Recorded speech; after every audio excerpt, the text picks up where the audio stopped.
Welcome back. You're still tuning in to News and Views with myself, Salailo Makwidiri. 2 minutes before top of the hour 9. And we're going to be switching gears now to a very, very interesting conversation that we're going to be having. In South Africa, very few names carry the moral weight of Dr. Imtiaz Sooliman. He's a man whose organization, Gift of the Givers, has delivered billions across nearly 50 countries, often stepping in where governments have failed, living our own, and now that legacy has been formally recognized with the University of Cape Town awarding him an honorary doctorate, celebration of humanitarian impact at the highest level. But this moment of honor does not exist in a vacuum. This is South Africa at the end of the day. In recent years, Dr. Sooliman has also found himself at the center of intense political and ideological scrutiny, particularly over his outspoken support for Palestine and the genocide that we've been seeing unfold in that part of the world. His criticism of Israel uh, and allegations strongly denied linking his organization to controversial networks. Supporters say he is being targeted for standing on principle and is deeply polarized global conflict. Critics argue that humanitarian work cannot be separated from political alignment, which it's impossible. And we're going to be chatting to him this morning, going to talk about the honor that he has received and what it means for him, especially at times like this when aid itself has become so politicized.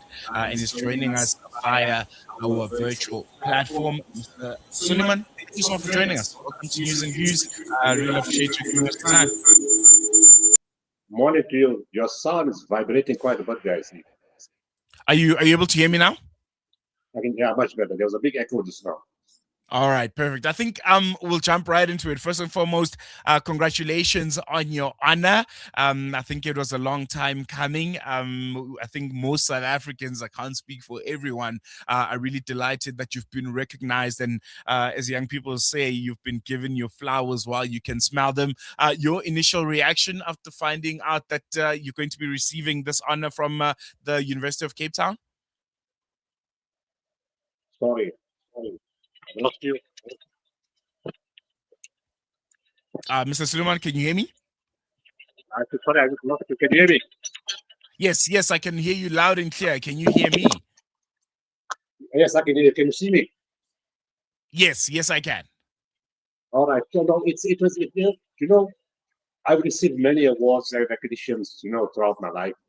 But this is very important in that it's not about me. At the onset, when the spiritual instruction was given to me to form Gift of the Givers, the first instruction given to me was that, my son, whatever you do is done through you and not by you. So I recognize and understand that my progress, because this doctorate is a recognition of an individual, but it's very different if they recognize me for medicine or something that I designed or found something in the medical field or found some kind of cure for a disease, that would have been me. But Gift of the Givers is not me. It's about a group of people, family, wives, children, grandchildren, support staff, this team yourself, the volunteers, the medical teams, the search and rescue teams. It's about all of them. It's about the donors, about the media, about the South African public. In essence, that doctorate is a recognition of the South African spirit of Ubuntu, because it recognizes service to mankind. It recognizes service to South Africans, to those in Africa and those outside the world. That cannot be done by me alone. It is a reflection and an understanding and an acknowledgement of who we are as a nation. Because I can only do this, in inverted commas, can only do this out of the Ubuntu spirit of our nation. So to me, that recognition is about recognizing South Africans. Very, very important to note. I mentioned in my intro that you faced a fair amount of criticism over the years, in particular over the genocide in Gaza and what we've seen unfold in that part of the world. Humanitarian organizations often insist that they are neutral, but in conflicts like Gaza, for instance, or what we're seeing unfolding in Sudan, is true neutrality even possible, or does presence itself become a political statement? Well, that's the problem in terms of the terminology. It's not mm, politics, it's humanitarian. Did we interfere in the internal functioning of Israel? Did we say we must rise one political party against the other political party? Did we say that the message of Israel must stand up against the government? No, we do not interfere with the functioning of the government. And that's where people must use the words. This is a response to a humanitarian crisis. Must I keep quiet and say, oh, you can't say people are dying. You can't say it's a genocide. You can't say things like mm, that. It is a genocide. Israel is a murderous, terrorist, apartheid, pariah state. This did not start on October 7th. It started in 1948 and before that by the British government. The Western countries must take responsibility for the monster they created. They walked in mm, somebody else's land and gave a land that doesn't belong to a people to another people. They took it away from the rightful owners of the land, and they keep going back to October 7th. They should go back to 1917 and 1948 and see what they did. They are occupiers, murderers, rapists, the biggest terrorists on earth. They like to deflect that on other people. They kill mhm, women and children. They starve people to death. They torture children. They torture detainees. They don't follow any single human rights law in the world. They don't follow United Nations resolutions. They've discarded over 101 of them. Who is the monster? Who is illegal? mm, Who is the pariah? It's them. And you mm, expect me to keep quiet? I follow Islamic law. I made it very clear they don't like that either. Islamic law says clearly stand out against injustice, against oppression, against people being hurt and affected. I stand out for the truth. And if they don't like the truth, well, that's just too bad. mm, mm, mm. Do you think humanitarian organizations face unequal scrutiny depending on which conflicts they engage in? For example, when you're deeply involved in delivering aid to Gaza and parts of Palestine, do you think that is being treated differently from when you do work in Ukraine, for instance, or other parts of quote unquote the Western world, or other parts of Asia? Yes, most certainly so. If you do aid in areas that they support, it's particularly Israel, USA, and the Zionist lobby, then you're the darling of the earth. The moment you support aid that's against them and still humanitarian, then you're the biggest evil and monster and terrorist. Mm, mm, mm. They don't I allow, they don't understand that humanitarian aid has no, barriers. It doesn't look at mm, race. But in our case, I'm speaking specifically about gift of the givers. We intervene in 47 countries. We don't look at race, color, religion. We respond where we can. It depends on what the public wants. Of course, we can only respond if donors come forward, and donors say, yes, we want to help this cause, that cause, or the other cause. Please, can you do something? And when the donations come forward, we find a way to make a difference to the lives of the people. And it doesn't really matter who the people are, what color they are, what they believe or don't believe in. If a man, a woman, a child, an elderly person is in distress, crying, bleeding, hungry, starving, broken, killed, murdered, we respond where we can and the best way we can. mm, I want to come back to Gift of the Givers as an organization. You guys have been in operation for more than 3 decades now. Looking back, I think you've told the story of how the organization has become to be so many times. But looking back, into 1992 when you initially started, and 30 years on, is this the vision that you had for Gift of the Givers? Did it turn out to be what you had hoped it to become, and to become the symbol that has become for aid and for humanity, Ubuntu, as you've mentioned? Was this the idea, when you look back in hindsight, and also being honored as you've recently been? No, the answer to that is respect, no. Because I don't how, expect how this to is it be what it different? is. It's different because it wasn't my idea to form the organization. Mm, I never got up one morning to form Gift of the Givers. I was given an instruction by a spiritual teacher to form the organization. And he set down certain, rules and well, not rules, instructions and guidances. It was very simple. My son, I'm not asking you, I'm instructing you to form an organization.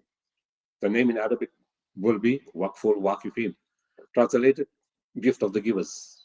You will serve all people of all races, all religions, all colors, all classes, all cultures, of any geographical location and of any political affiliation. You will serve them unconditionally. You will expect nothing in return, not even a thank you. This is an instruction for the rest of your life. Serve people with love, kindness, compassion, and mercy, and remember the dignity of man is foremost. My son, remember that whatever you do is done through you and not by you. I asked him at some point, what exactly are you asking me to do? I'm a doctor in private practice. I have 3 surgeries. What are you asking me to do? What is this instruction all about? He gave me one line. You will know. Mm. For 33 years, there's been no planning, no thinking about it, just acting. Yes, that's a spiritual point of view. From a rational point of view, of course, we are logistics specialists. We have warehouses, we have trucks, we have networks, we have diplomatic relationships. We do all those kind of things. But did I know COVID was coming in 2020? Did I know that there's going to be a genocide in Gaza in 2023? Did I know that earthquakes will take place in some other part of the world?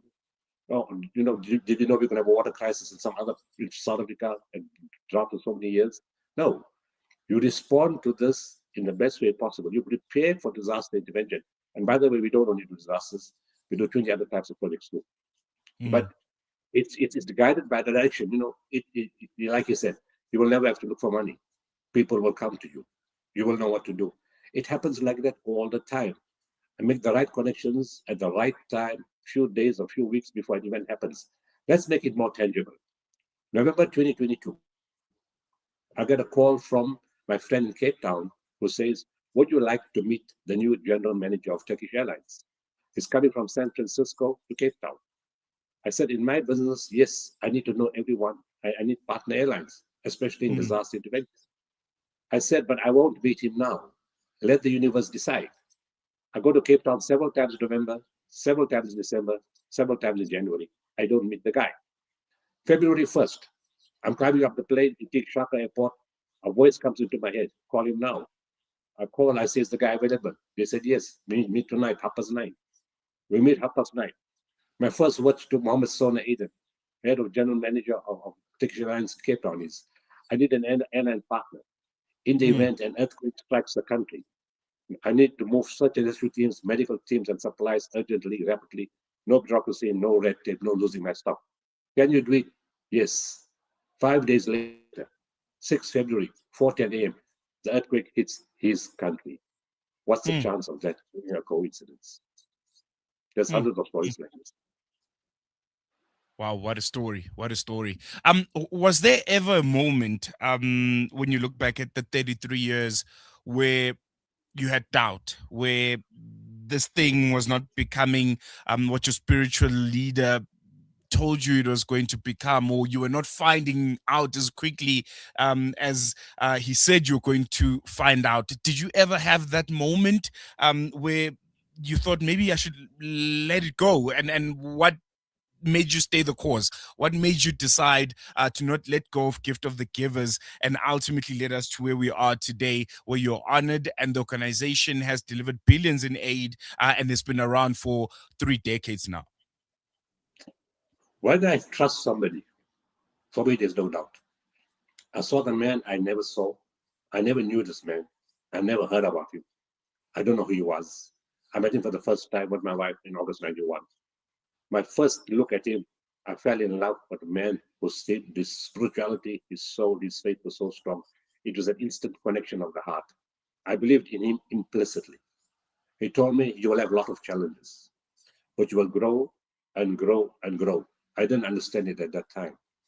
He told me even further that a lot of things you will not understand are now. You will understand much later in your life. 33 years later, I'm still understanding things he told me 33 years ago. When I made the Mm. commitment, it was fixed. No, nothing's going to make me wave. And the first challenges came. Exactly what you asked. I was battling to get a hospital into Bosnia for 20 weeks. I was obstructed in every corner, every angle. People told me, leave it. You've tried your best. It's fine. You don't have to do it. I said, no, I don't believe in failure. I don't believe in giving up. I made a promise. I'm going to fulfill this. That was my first huge test within less than a year of Gift of the Givers being formed in August 92. This was February 93. I was blocked in every way, but eventually it got in. In fact, the opposite has happened. I haven't had no doubt. My faith, my belief, and my positivity has increased from every single day. But more Mm. challenges, more difficulty, I've seen the results come, and I'm more convinced than ever that this was the greatest thing I've ever done. And what would be one of the greatest milestone of the organization from your point of view? It's not awards. It's about Mm. uniting people. It's about bringing people of different faiths, different groups, different religions, different cultures together as one people to show for love for people with an open heart and to see how the people love you in return.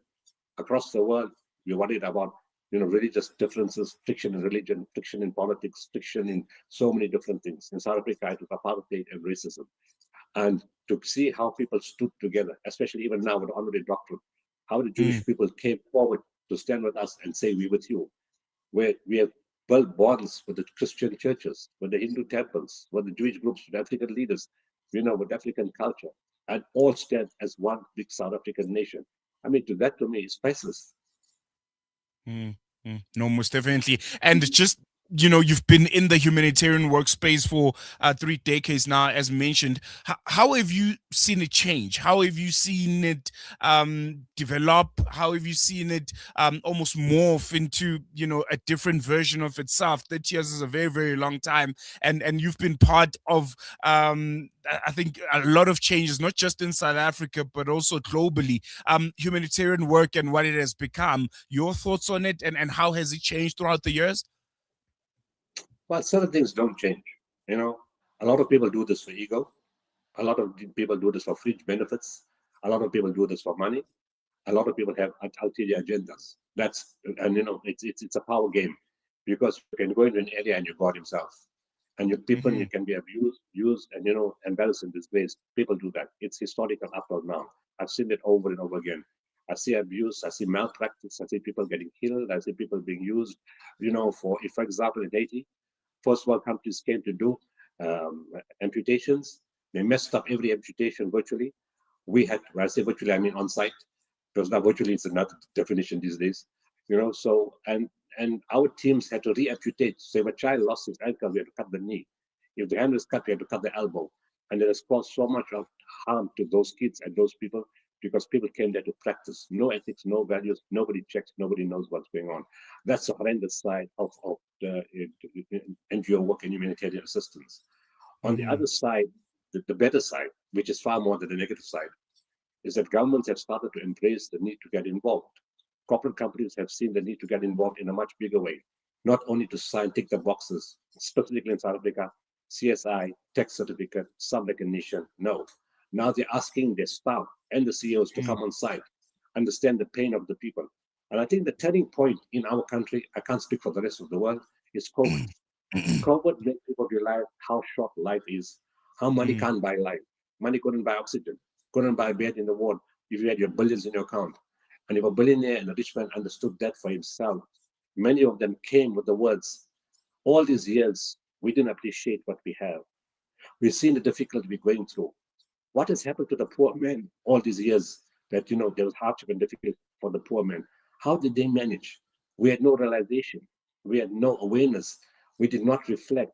Coming to our own homes, to our own kids, to our own family, with all the money we had, we couldn't do anything. What about those who had no food, no water, and no money? Please, I haven't had business for 3 months. It's lockdown level 5. I had no business. But take 3 times the money that I gave you last year and go help those people because I now understand what hardship and difficulty is all about. Mm, very, very important. Unfortunately, we have run out of time, Mr. Sooliman, but I have one more question. South Africans are in a very, very, I think, difficult place. A lot of people are talking about leadership in the country and how there seems to be a shortage of decisive leadership that can take the country forward, lead us to another chapter of what the country needs to become. A lot of people are throwing your name into the hat. They're saying Imtiaz Sooliman for president of South Africa. Would that be something that you'd be interested in, making your ferry into politics? I'm not too sure about this, to be honest. I've been asking for the last 3 years. I've been given a strict instruction by my spiritual teacher, at the onset in '95, they don't get involved in politics, don't get involved, in government, work with government. But the calls are getting so strong these days that I'm almost inclined to ask them, what is the instruction now? Not that I'm Mm. interested in politics, I'm interested in fixing the country. If that can be done from outside government, great. But I have no interest in being a president. I've been doing work from the age of 20. I've given One, 24 so years of my one, life. one, one, one would argue that that could be classified as humanitarian work in itself. You'll be giving back to the people of South Africa. Well, there's a lot of people who got upset with me when I said, I can't do this because the spiritual teacher did not allow this. So they said, give us his email address. We're on the right to him and tell him that, that he has to change his mind. But of course, my spiritual teacher has passed on. The second one has passed on. There's the third one now. And then I said, you know what? This lies in prayer. So the South Africans are very clever people.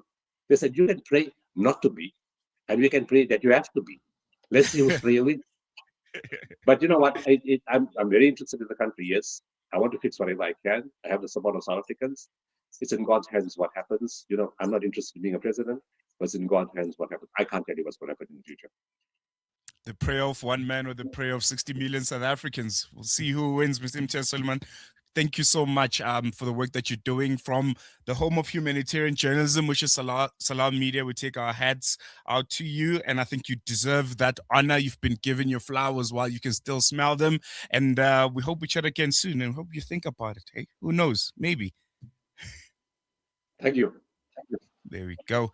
And with that, we've come to the end of today's edition of News and Views. Thank you so much for staying with us for the duration of the show. We're going to leave it a bit early today, but you know where to find us. Head over to our social media platforms. You can check us out on Spotify if you miss some of the podcasts that we've had.